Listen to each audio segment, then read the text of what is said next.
Si Jesus ang tanging daan patungo sa Ama. Sinabi ni Jesus sa kanila, "Huwag kayong mabagabag.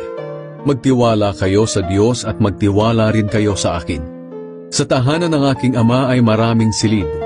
Pupunta ako roon para ipaghanda kayo ng lugar. Hindi ko ito sasabihin kung hindi ito totoo. Kapag naroon na ako at naipaghanda na kayo ng lugar, babalik ako at isasama kayo, upang kung nasaan ako, ay naroon din kayo.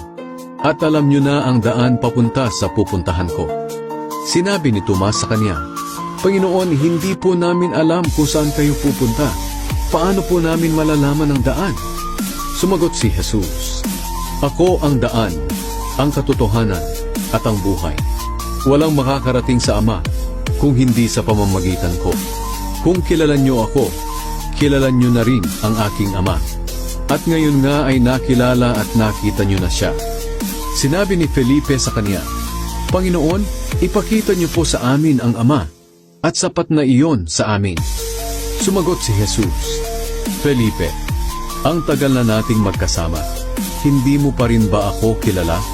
Ang nakakita sa akin ay nakakita na rin sa Ama. Paano mo nasabing ipakita ko sa inyo ang Ama?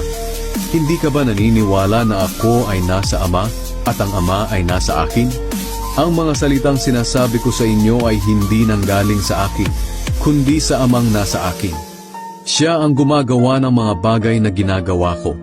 Maniwala kayo na ako ay nasa Ama, at ang Ama ay nasa akin.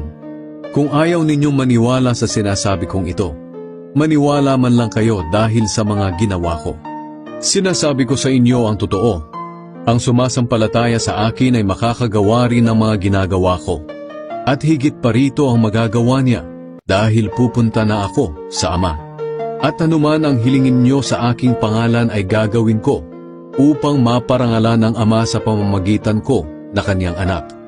Oo, gagawin ko ang anumang hilingin ninyo sa aking pangalan.